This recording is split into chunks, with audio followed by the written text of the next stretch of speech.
We've had some vigorous conversation here about whether or not attribution should be a focus for it, whether or not we can even measure that across venues, some conversation around whether or not the whole world's moving to KPIs or whether we're too focused on KPIs, right. Or the things we can measure. I'm curious, what is state of the art right now for attribution? So I'm going to answer that a little bit differently. I think that, digital has had this narrative for the last 20 years. We should probably have seen it coming with data, targeting, and measurement, and we've kind of just let it play out in front of us from a TV perspective. And so now for the first time, we're passively collecting in a privacy-protected way, set-top box data, actual viewing data from millions of households, and we're integrating that, interrogating that, and we have to use it. I mean, intuitively, we all kind of know TV works, but now we can measure it. Like in TuneIn, we saw the ad, you watched the show. In a D2C business, you saw the ad, you went to the website. We as an industry need to be able to provide these metrics, otherwise flat is going to be the new up for a long time.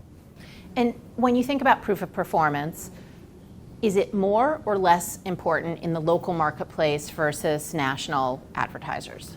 It's funny you asked that question. I think that, like, intuitively, because I had worked at Spotlight previously, the local advertisers, the local car dealership, they knew it worked. Like intuitively they knew, and when they had an ad on TV, they saw people coming into their store.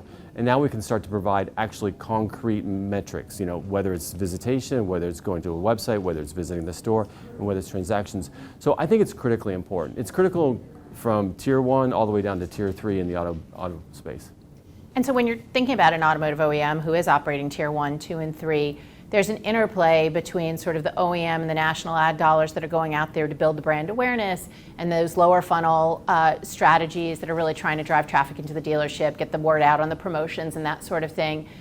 How well do you think people are integrating the strategies? Because it's one thing to have one measure or multiple measures in isolation. It's a different thing to be able to relate them to each other, because at the end of the day, our budgets are, in most cases, finite. We have to deploy them to the best of our ability. Right, in most cases, those budgets sit in separate pockets, too, and they're not very well coordinated. It's funny, we had an advertiser, a big brand, car brand in the US, come to us and say, we want to have tier 1 advertising campaign go out, and then we want to identify the households that were exposed to that campaign and the ones that were not exposed to that, and then when we want to use tier 2 and tier 3 to reach the unexposed bucket.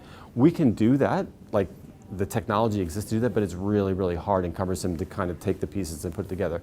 I think that there's 2 things I would like to mention. One is, I think it's important that you have a consistent definition of the segments you're trying to reach. So if it's auto intenders or car intenders or truck intenders, you want to be able to define that same segment consistently through tier 1, tier 2, and tier 3.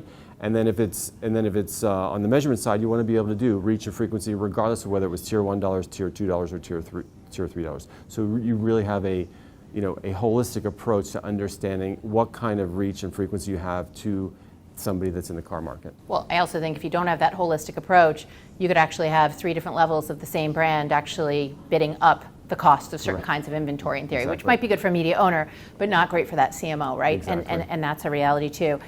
So under the premise that everything on some level is local, right? At least unless we're buying digitally, right? But if we're buying in at physical retail, there's this notion of sort of think globally, act locally. Right. So we need more fluidity across that whole national, regional, local spectrum. What do you think would really unlock the fluidity across the pools of money that are associated with each of those markets? Well, I think you got to look at the sales channels. You got you and I talked about this before. Like the media owners, NBC can reach any household in the country with a portfolio of products that they have. They can reach any house.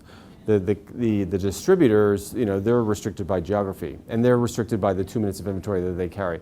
So at some point, the two need to come together. Like the media owners have the reach, but not the first party. Relationships with the customers, and the distributors have the first party relationships, but not the reach. So those 2 organizations, which have historically been kind of antagonistic, need to work together to understand how they can maximize the performance of the media for the advertising customers. Maybe they're overspending. I mean, maybe the total goes down. I don't know. We'll have to see how the math plays out.